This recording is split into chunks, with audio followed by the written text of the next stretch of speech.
Hello friends, welcome to the series Geography Through Maps by me Megha Sharma.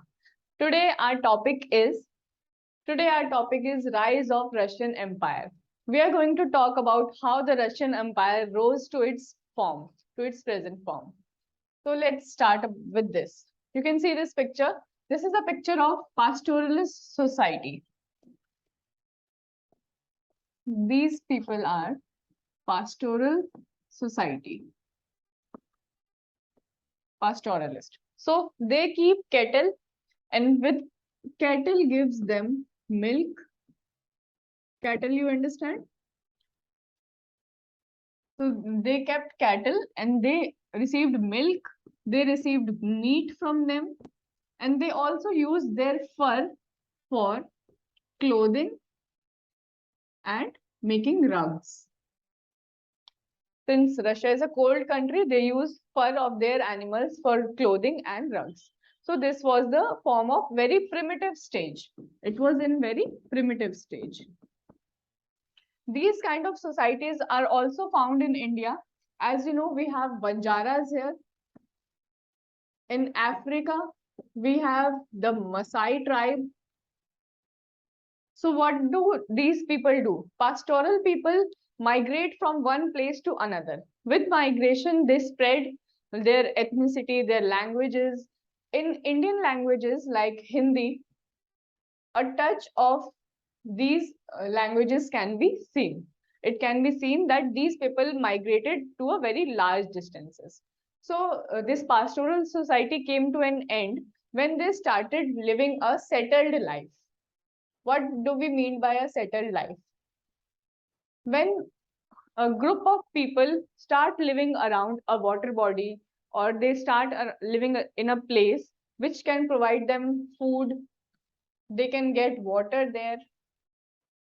So they started living settled life. And this concept of Silk Road, this is the Silk Road. From China, it goes on till Europe. So China used to export its material from here to there. It also included a route from India, as you can see, this much route in India. So this is the Silk Road or the Silk Route, as we call it.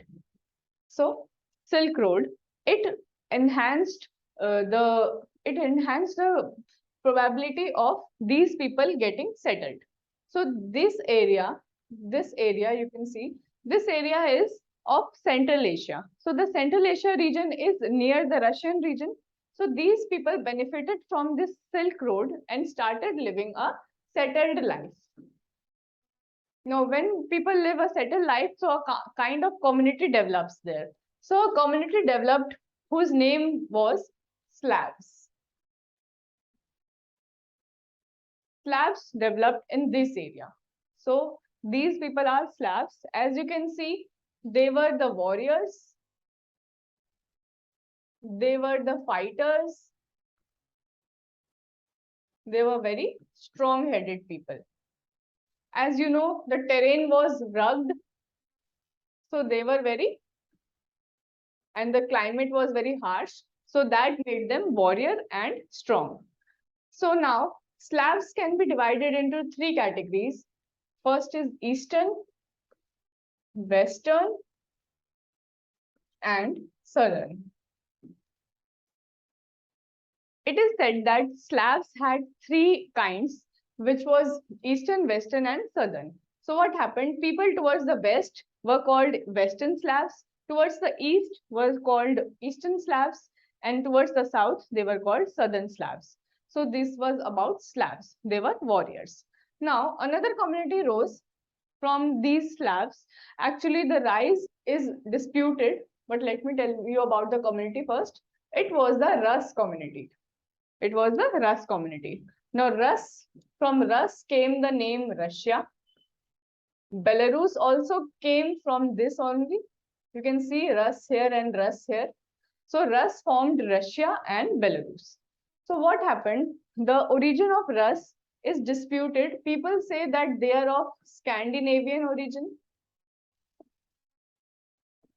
That they are of the Scandinavian origin. and some feel that they were part of Slavs only, that a small part of Slavs were called Rus, and some believe they were of Scandinavian origin, but that is disputed, but we can see further. So Rus formed Russia. Now what did Rus do? Rus were also warriors. To establish one's rule, one has to be a little harsh and a warrior. So they settled and formed Kiev and Moscow. You know, Kiev, capital of Ukraine, Moscow, capital of Russia. So these were settled by Rus people. Rus people used to live here in these areas, majorly in this area. Then they started expanding towards the eastern parts. This was in the western part. They also extended towards the eastern part. So they enlarged the Russian Empire. So what happened after that? In the 12th century, what happened? Mongols invaded Russia. Mongolian invasion happened. So in 12th century, what happened? Mongolian invasion happened in Russia. Mongols were very fierce. They were very fierce. They were very fast. They didn't give time to enemy that they can retaliate or they can protect themselves. They were very fast and very fierce. So within no time, they conquered Russia. And as you can see, they had horses. Horses was their strength. These horses were very capable. They were very fast horses. So they didn't give time to their enemies to defend themselves. So Mongols defeated Russia, and not only Russia, many other countries. You can see the extent of empire here. You can see this dark green area is all Mongolian Empire. This dark green area, you can see here, this is Mongolian Empire. So this is the Mongolian Empire. As you can see, the dark green color is of Genghis Khan or Genghis Khan as we call it. So this is the Genghis Khan Empire. Later, his successors also captured these areas, the light green areas, his successors captured, but he captured this area. So our concern is Russia today. So Genghis Khan captured Russia. So now what happened? When Russia was captured, a new ruler emerged. His, you can see his picture. His name is,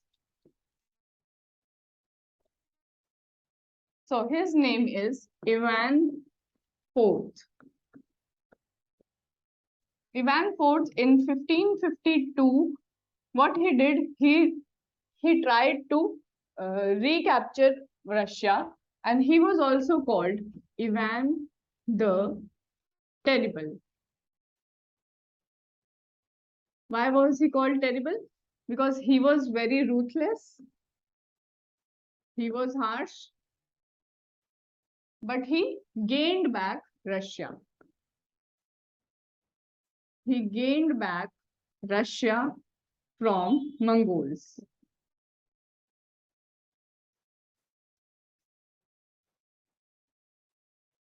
So Ivan IV, he was a ruler. He was also called Ivan the Terrible. He gained back Russia from Mongols and he started ruling there. And now this is a place in Moscow. This is a place in Moscow. It is called St. Basil's Cathedral. So St. Basil's Cathedral is this. This was made to commemorate the victory. To commemorate the victory of Ivan IV. Over whom? Over Mongols. So this was to commemorate the victory of Ivan IV. And this is situated in Moscow. So this is about it. Now next, let's see. When Ivan IV was ruling, after him, a concept emerged which is called serfdom. Now what is serfdom? Serfdom is where some serfs, serf are whom? Like these people, serf. they were forced to live on the land and work there. They lived on the same land and then worked there, and the land did not belong to them. The land belonged to aristocrats.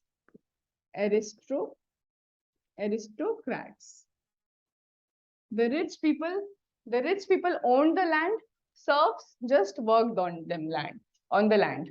So now, when a piece of land was transferred to another person, or it was sold, so the serf working here were also transferred to this land. So they were binded with the land. They were binded with the land, and they were also transferred when the land was sold. So this kind of exploitation, you can see, they were facing. They were exploited, and when a person is exploited, it usually results into revolution. And Russia is no different. Russia also faced a revolution which was called Communist Revolution. It was by the workers.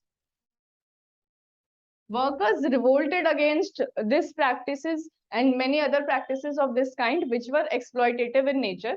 So communist revolution happened there. Now what happened after communist revolution? A party came into power. After that, he came into power. Who is he? His name is Joseph. His name is Joseph Stalin. He was a leader in Soviet times, Stalin, and he was also an authoritarian ruler. Authoritarian ruler.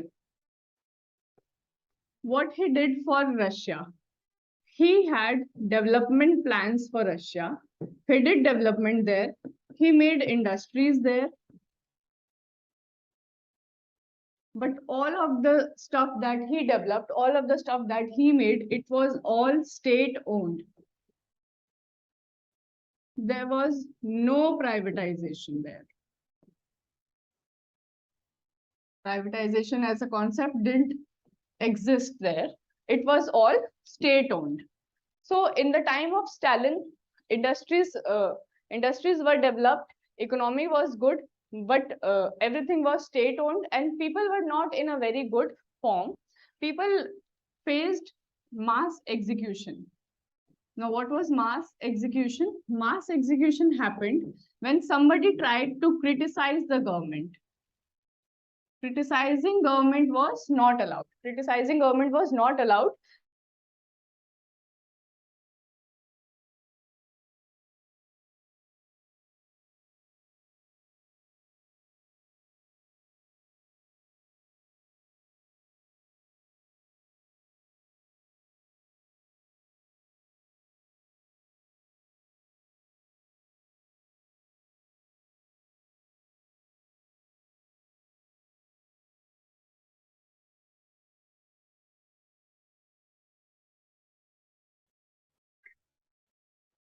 So we have seen this Iron Curtain. Here, earlier I told you about Stalin. Now, Stalin was a very authoritarian ruler. So he decided that any conflict that happens in Russia should not, any conflict that happens here should not affect Russia. He wanted to protect Russia. So Russia can be protected when there was an Iron Curtain here. What does Iron Curtain mean? It means a boundary or a wall that can protect Russia's sovereignty, integrity, and the political stability here. So what happened? A line was this red line. This is the Iron Curtain. As you can see, it goes through this Germany, Austria, Hungary area, this area. So what happened? Anything that happened on the west should not affect this area. So all the conflicts were here, and this part was protected. This was the protected area. So this was the concept of Iron Curtain that was developed to protect Russia. Now let's just quickly revise what we have studied today. So we started with pastoral society. Pastoral society was dependent on their cows, on their cattle. Then there was a settled community. Then Slavs appear. After Slavs, we found Rus. We talked about Rus. Rus were also warriors. Rus established the city of Kiev, of Moscow. Then what happened when they started living there? Mongols attack. Mongols were very fierce warriors. They had horses. They attacked Russia, and they won Russia. After that, Ivan emerged. Ivan IV, Ivan the Terrible. He defeated Mongols, and then a concept of serfdom we saw. Serfs were the people who worked on aristocratic land. Then, after their exploitation, communist revolution occurred. Communist revolution then led to elections and formation of a government. And Stalin was a major ruler that we talked about. Stalin was a ruthless leader. And then we talked about a concept which is Iron Curtain. So this was it for today. This is how Russian Empire rose to its power. Thank you so much for watching.